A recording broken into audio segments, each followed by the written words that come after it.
রাসূলুল্লাহ যখন কোরআন নিয়ে প্রচার করছিলেন, একদল মানুষ বাধা দিল। আমি বললাম ওদের বাধা দেওয়ার আগে অনেক গল্প আছে। সেই গল্পটা কি? গল্পটা হলো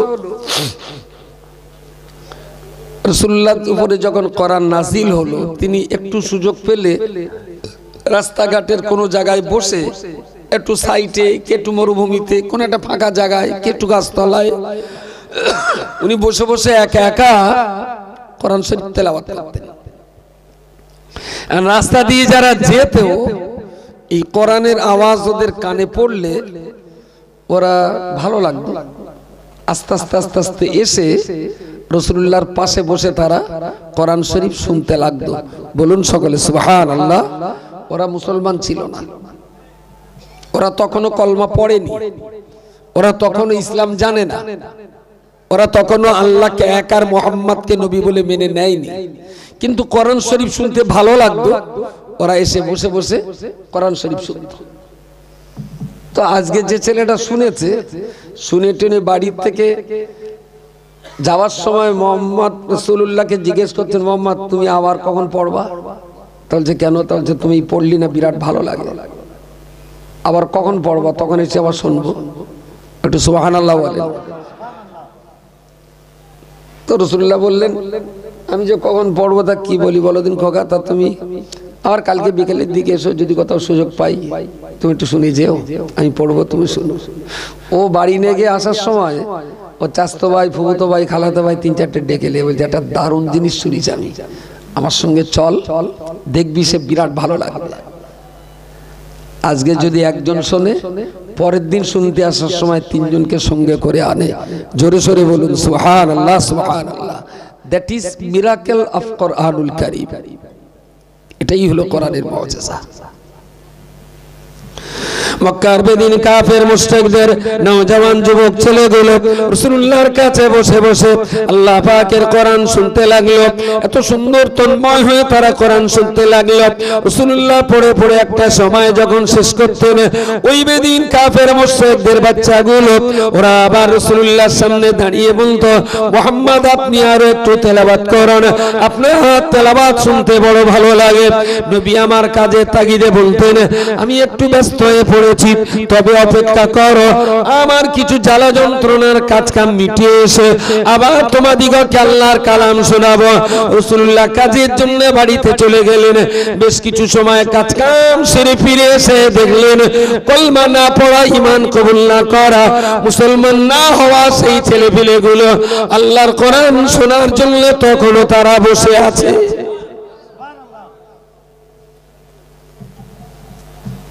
এক্ষুনি যদি আমি বলি আমার খুব খিদে লেগেছে, আপনারা আধ ঘন্টা একটু বসেন, একটু খেয়ে আসি, শ্রোতা পাবো এখানে? শ্রোতা তো এটাও ঠিক, নবীর মুখের কোরআনের মাধুর্যতা আর আমার মতন রামসাগলের মুখের এই বাংলা কথাবার্তারা দুটো তুলনা করাও তো মহাপাপ, তাই না? রসুলের মুখের আওয়াজ মানুষের কান দিয়ে ঢুকে মাথার উপর দিয়ে ঘুরে কলিজার ভিতরে বল্লভের মতো বিঁধে যেত। প্রেমের টানে তারা উঠতে পারত না। আজকে যদি শ্রোতা উঠে যায়, তার জন্য আমি শ্রোতাকে একাদোষ দেবো না। আমি এটাও বলবো যে আমরা শ্রোতা পাগল করার মতন কথা শোনাতে পারিনি, তাই শ্রোতা উঠে গেছে। এই লোকগুলো শুনতে শুনতে বেশ যত দিন যায় তত দল ভারী হয়। মাথার যন্ত্রণার কারণ হলো উতবা সাহেবা, ওলিদ, আমের, মুগিরা, ফায়রা, উমাইয়া খুব রেগে গেল যে আমরা ওরে যত সাইড করার চেষ্টা করছি, ওর দলে তত লোক বাড়ছে। রাসূলুল্লাহর সঙ্গে তাদের যে ঝগড়ার ফাসাদ, নবী চাইছিলেন ঈমান, ইসলাম আর কোরআনের নির্যাস খাঁটি সত্য কথাটাই মানুষের মূল মগজে পৌঁছে দিতে। এটা ছিল নবীর আন্দোলন। আবু জেহেল, উতবা সাহেবা, ওতায়েবা, ওলিদ, আমের, মুগিরা, ফায়রা, উমাইয়া, এদের আন্দোলন ছিল মুহাম্মদ যা করছে তিলে তিলে লোক যদি সব ওর দিকে চলে যায়, তাহলে আমাদের মাতব্বরই তো থাকবে না। সুতরাং এই যুদ্ধগুলোকে আবু জাহাল আবু লাহাবরা যে ধর্মের যুদ্ধ করেছিল এটা ঠিক না, মিথ্যা কথা। কারণ তাদের ধর্মের পথে রাসূল কোনোদিন বাধা দেননি, কোনোদিন বাধা দেননি। নবী যে কাজটা করেছিলেন, নবী করেছিলেন তার দ্বীনের জন্য। যারা বাধা দিয়েছিল এরা কাজটা করেছিল এদের মাতব্বরি টিকিয়ে রাখার জন্য। এদের কোনো ধর্মযুদ্ধ ছিল না। যেখানে আল্লাহ নিজেই নবীকে বলেছেন লাকুম দীনুকুম ওয়ালিয়া দ্বীন, ইয়া রাসূলুল্লাহ ওদেরকে বলুন ওরা ওদের মতো করে ধর্ম করুক, আপনি আপনার মতো করে ইসলাম মেনে চলুন। তারপরে আর ধর্মের ঝগড়া বলে মনে হয়? হ্যাঁ, নবী যদি ধর্মে বাধা দিতেন তাহলে আলাদা প্রশ্ন ছিল, বাধা তো দেওয়া হয়। তাহলে লড়াই শুধু একটাই কারণে যে মুহাম্মাদের দলের লোক বাড়ছে কেন। আচ্ছা, আপনি কি এটা বলবেন যে আগাছার বাড়ি বাড়ে, আগাছার বাড়ি বেশি? বাঙালি তা বলতে এই কথাটা বলে প্রায়, আগাছার বাড়ি বেশি, এক হাতে তালি বাজে না, এটাও চলেন এক হাতে। আচ্ছা, ইউসুফ নবী আর জুলাইখার সঙ্গে যে ঘটনা রটনা আমরা শুনেছি, তালি যদি এক হাতে না বাজে তাহলে ওখানে দুটো হাত মানে জুলাইখার খানিকটা দোষ, ইউসুফের খানিকটা দোষ না। আপনি যদি বলেন যে এক হাতে তালি বাজে না, তাহলে ইউসুফ নবীরও তো একটুখানি দোষ দিতে হবে। ইউসুফ নবীর কোনো দোষ ছিল? তাহলে এক হাতে তালি বাজে না এই কথাটা তাহলে ঠিক না। আমাদের দেশে এটা সেটা নিয়ে আর কি করব হুজুর, তোমরা মৌলভী সাহেবরা যা করতেছো, আমরা এখন মুখ্য সূক্ষ্ম লোক, কোন দিকে কি করি বলো দিন। তুমি জাহান্নামে যাও, তাহলে আপনি জাহান্নামে জাতি বলতে পারলেন? আমি কেন বলবো না? তোমার জন্য তো পড়াশোনা করার ফরজ ছিল। তুমি যদি পড়াশোনা করতে তাহলে তোমার চোখ খুলে যেত, তুমি দেখে নিতে পারতে কোনটা স্বার্থের লড়াই আর কোনটা ধর্মের লড়াই। তাহলে তা তুমি ঠিক বলেছেন হুজুর, তুমি ঠিক বলেছেন হুজুর। লেখাপড়া করনি মানে জাহান্নামেই যাও, তো থাকতে বলিস কেন এখানে? জানো না, ইলম ছাড়া, জ্ঞান ছাড়া, তালাবুল ইলমি ফরিয়াদাতুন আলা কুল্লি মুসলিম। রাসূল বলেছেন মুসলমানের ঘরে জন্ম নিয়েছে মানে জ্ঞান অর্জন করা তার জন্য ফরজে আইন। তুমি কেন লেখাপড়াটা করনি? কে তোমাকে টেনে তুলেছিল? কেন তুমি স্কুলে যাওনি? কেন তুমি কোরআনটা পড়তে শেখোনি? না, বাপ মরে গেল ছোটবেলায়, পরের বাড়িতে মেনদারি কেটে মানুষ, কি করে পড়াশোনা হবে? আমি চাচা, তা বাপ তো মরে গেল, তা তুই বিয়ে করিলে কি করে? তাহলে খোকা ওই চাচা টাচারা ধরে দিল। আমি তুই বাপ মরার পরে যদি বিয়ে করা যায়, তাহলে বাপ মরার পরেও বলো বই পড়া যায়। বই পড়ার চাইতে বিয়ে করা ঝামেলা না? তো তুমি এত বড় ঝামেলার কাজ করলে আর সোজা সাপটা বইটা পড়তে পারলে না। আসলে ইচ্ছা থাকলে উপায় হয়। বাঙালি একটা কথা বলে, এই কথাটা খুব খারাপ না, চেষ্টা করলে মানজাদা ফাওয়াজাদা, যারা চেষ্টা করে তারা পারে। এই যে লোকগুলো রাসূলুল্লাহর কাছে বসতেন, এদের সবারই বয়স 30-এর নিচে, একদম ফুটন্ত টকবকে যুবক। তারাই রাসূলের কাছে বসে কোরআন শুনতেন। আবু জেহেল 47 বছর বয়স, আবু লাহাব 45, উমাইয়া 59, সাইবা, তার মানে যে কটা নবীকে ইসলাম প্রচারের সেই যুগে বাধা দিয়েছিল সবকটার বয়স 40 পার করে। আর যে কটা নবী চারিধারে বসে কোরআন শুনছিলেন এরাও বেদিন, এরাও মুসলমান না, কিন্তু এদের সবারই বয়স ছিল 30-35-এর কম। এখন প্রতিদিন যখন লোক বাড়ে, মাথার যন্ত্রণার কারণ হলো আবু জেহেলের মাতব্বরের চেয়ার চলে যাবে। আবু জেহেল করলো কি, ওদের ডেকে বললে শোন করছি, ওই মোহাম্মদের কাছে বসে থাকিস কেন? তাহলে মোহাম্মদ না যা পড়ে বিরাট ভালো লাগে। বলছে না ও যাবি না, বলছে চাচা তুমি একদিন চলো শুনে দেখবা বিশাল ভালো। সে আবু জেহেল ডেকে ওর মুরিদ করবো যেমন, তখন ও উল্টে আবার আবু জেহেলের মুরিদ করতে। বলতে তুমি তো বলতো খারাপ, চলো তুমি শুনবা, দেখবা কত ভালো জিনিস। এখন ও ডেকেছে দিনের বেলা, আবু জেহেল যেতে পারিনি বলে শালা হারামি রাত্রিবেলাকে ঘরের আড়ালে গিয়েছিল না, রাত্রি দিনে যায়নি কেন? হ্যাঁ হ্যাঁ, মান সম্মানে লেগে যাবে। আর রাত্রি যখন ও গেছিল তখন ফেরেশতারা সব কিরামান কাতিবিন ঘুমোচ্ছিল, যে সময় লিখতে পারবে সেই ফাঁক দিয়েও দেখিয়েছে। বলেন হ্যাঁ হ্যাঁ, কিরামান কাতিবিন যখন জ্যান্ত ছিল বা ওর কাছে ছিল তখন বলেছিল ও শালারা বউ আর টাকা ছাড়া কিছু চেনে না। আর কিরামান কাতিবিন যেই ঘুমিয়ে পড়েছে তখন আবার সেই শালা দলে ঢুকে গেছে। কিরামান কাতিবিন ঘুমোচ্ছিল। বলো প্রিয় শ্রোতামণ্ডলী, ওরা যখন ওদেরকে বাধা দেওয়ার চেষ্টা করলো, নওজওয়ান যুবক ছেলেরা বলল যদি মুহাম্মাদের কাছে যেতে না দেয় ঠিক আছে আমরা যাব না, তবে মুহাম্মাদের কথাগুলো ওর তেলাওয়াত ওর পঠন পাঠন আমাদের যেমন মুগ্ধ করে, এই রকম সুন্দর দামি আর মর্যাদার কথা তোমরা যদি আমাদের শোনাতে পারো তাহলে কাল থেকে তোমাদের কাছেই শুনবো, মুহাম্মাদের কাছে আর শুনতে যাব না। আবু জেহেল উতবা সাহেবা ওলীদ মুগীরারা বলল আরে মুহাম্মদ যা শোনাচ্ছে ওটা আমরা কোথায় পাবো, ওটা তো আমাদের কাছে নেই। বলল তাহলে যেখানে আছে সেখানেই শুনবো, আর ওই শোনা যদি বন্ধ করতে হয় তাহলে এর চাইতে ভালো জিনিস তোমাদের শোনাতে হবে। আচ্ছা ওদের দেওয়ার মতন কিছু আছে? হ্যাঁ বলে হয় তোমরা দাও তোমাদের কথা শুনবো, আর তোমরা যদি না দাও মুহাম্মদ যা বলেছে তাই শোনো।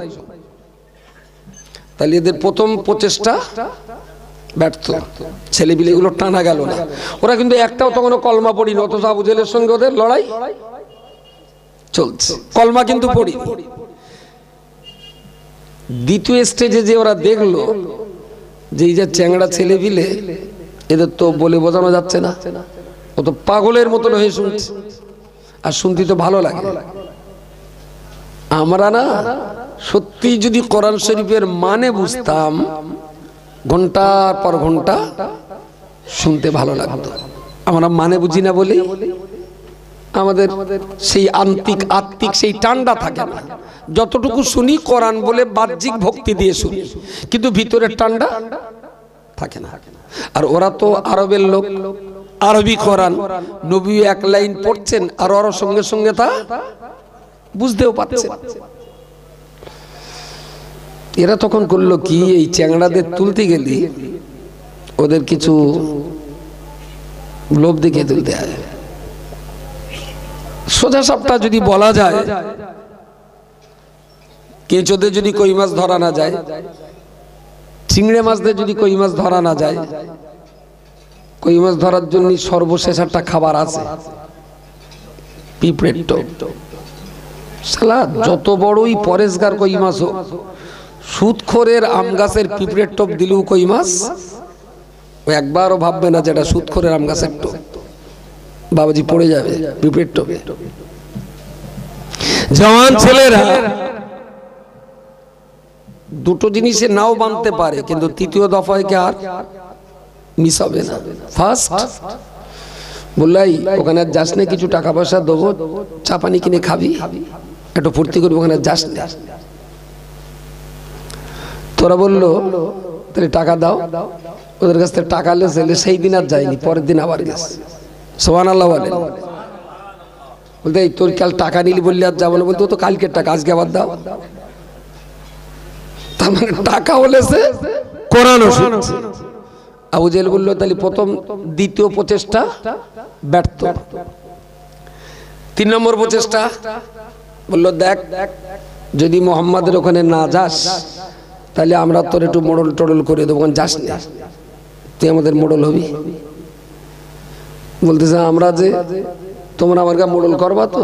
তাহলে হ্যাঁ, তাহলে মোড়ল হতে হইলে কি কি লাগে মুহাম্মাদের কাছে বসে বসে ওইগুলো আমরা আগে শিখে নেই। সুবহানাল্লাহ বলেন। আর সত্যিই তো নেতা হতে গেলে কি কুল লাগে তা তো কোরআনেই ভিতরে সুন্দর করে বলা আছে, দারুণ সুন্দর ব্যাখ্যা আছে। তাহলে 3 নম্বর প্রচেষ্টাও ব্যর্থ, আবু জেহেল আবু লাহাবের মতন পাকা পাকা শয়তান করা মক্কার বাড়িতে বাড়িতে চাঁদা তুললো যে বাপ ঠাকুর দাদাদের সেই ধর্ম বাঁচিয়ে রাখার জন্য তোমরা আমাদের টাকা দাও। ধর্মের নামে টাকা তুললো। লাত মানত উজ্জা হবাল ঠাকুর দেবতার যারা পূজারী ছিলেন তারা জান প্রাণ খুলে টাকা দিল। এরা সেই টাকা নিয়ে চায়না থেকে অর্ধ উলঙ্গ মেয়ে লোক ভাড়া করে আনলো। মেয়ে লোক আবার মুখির দোষ আছে না তোমার? হ্যাঁ না, হয়তো বলবেন মেয়ে লোক কেন বলতে গেল, দেখো দিন কত অপমান করলো, ওইটা মহিলা বললি কি সুন্দর হইতো। আমার মনে হচ্ছে মাঝে মাঝে কটার বলি যে তোর একটা আমার মুখে তাবিজ করে দে, 501 টাকা তোর দোকান একটু তাবিজ করে দে। সেই মেয়ে লোক এনে ওখানে যখন রাসূলুল্লাহ কোরআন পড়ছেন, জওয়ান ছেলেরা সামনে বেশ কয়েকজন তারা তন্ময় হয়ে কোরআন শুনছে। আবু জেহেল আবু লাহাব আবার কিছু নওজওয়ান যুবক ছেলেকে ওই জায়গায় পাঠিয়ে দিয়ে বলল, যা যা ওখানে চলে যা, ওখানে তোরা চলে যা। এই যে সুন্দরী লাবণ্যময়ী অষ্টাদশী যুবতীটা আমরা এখানে এনেছি, এই মহিলার গান শুনবি, এই মহিলার নাচ দেখবি, তোদের ভোগ বিলাসিতার জন্য এই মহিলা তোদের জন্য দেওয়া হবে। মুহাম্মদ যেখানে কোরআন শোনাচ্ছে ওই জায়গায় দাঁড়িয়ে দাঁড়িয়ে ওয়াকালাল্লাযীনা কাফারু লা তাসমাউ লিহাযাল কোরআন, চিৎকার করবি, হট্টগোল করবি। কাফির বিদিল মুশরিকরা বলল, লা তাসমাউ লিহাযাল কোরআন, এই কোরআন তোমরা শোনো না, বরং অলগাউ ফীহি, ওখানে চিৎকার করো, হট্টগোল করো, ওখানে হাতে তালি বাজাও, তুড়ি মারো, গালে সিটে দাও, হাতে তালি বাজাও। ওরা কেউ যেন মুহাম্মাদের তেলাওয়াত শুনতে না পায়। এই যুবক ছেলেরা নারীকে করার লোক দেখিয়ে দিল। ওরা ওখানে চিৎকার করলো, হট্টগোল করতে করতে ওই ফাঁকে ফাঁকে যা দুটো চারটে শব্দ ওদের কানে চলে গেল। আবু জেহেল আবু লাহাবরা যাদের চিৎকার করার জন্য, হট্টগোল করার জন্য পাঠিয়ে দিয়েছিল, তারাই ওখানে হট্টগোল করতে করতে দুটো চারটে শব্দ যেই নাত কানে চলে গেছে, চিৎকার করা বন্ধ করে দিয়ে তারাও সেখানে বসে কোরআন শুনতে লেগে গেল। দ্যাট ইজ মিরাকেল অফ কোরআনুল কারীম। এটাই কোরআনের জাদু, এটাই কোরআনের মুজিজা। ওরা চিৎকার করেছে যেহেতু পিঁপড়ের টোপ আছে পেছনে, পিঁপড়ের টোপ ভুলে যাচ্ছেন নাকি? বেশ, কিছু কিছু লোকের কপালের চামড়া ভাঁজ পড়ে যাচ্ছে, খুঁজলে হবে না। তো ওদের পাঠালুম চিৎকার করে যাতে হট্টগোল করবে, লোকে শুনতে না পায়, লোকে উঠে চলে আসে এই মেয়ে লোক দেখতি। শালা জারগা পাঠালুম তারাও বসে গেছে শুনতি।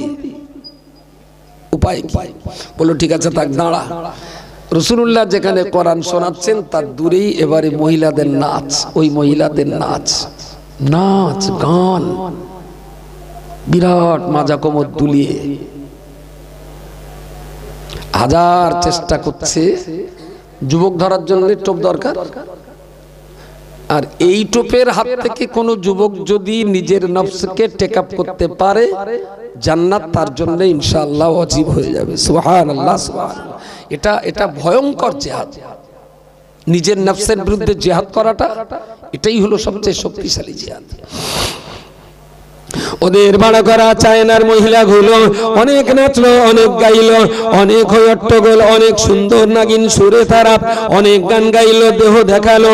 এত কিছু করার পরে নওজওয়ান যুবক ছেলেরা যারা আল্লাহর নবীর কোরআন সেখানে বসে বসে শুনছিল, ওরা কোরআন শুনেছে, এত নাচ, এত গাওয়াগাওয়ি, এত দেখা দেখি, এরপরেও কিন্তু কলমা না পড়া, কোরআন না পড়া, আপনার কলমা না পড়া, ইসলাম কবুল না করা, আল্লাহকে এক বলে বিশ্বাস না করা, রাসূলুল্লাহকে নবী বলে না মানা, ওই মানুষগুলোকে তারা কোরআন শোনার মজলিস থেকে টেনে আনতে পারেনি। জোরে সরে বলুন সুবহানাল্লাহ।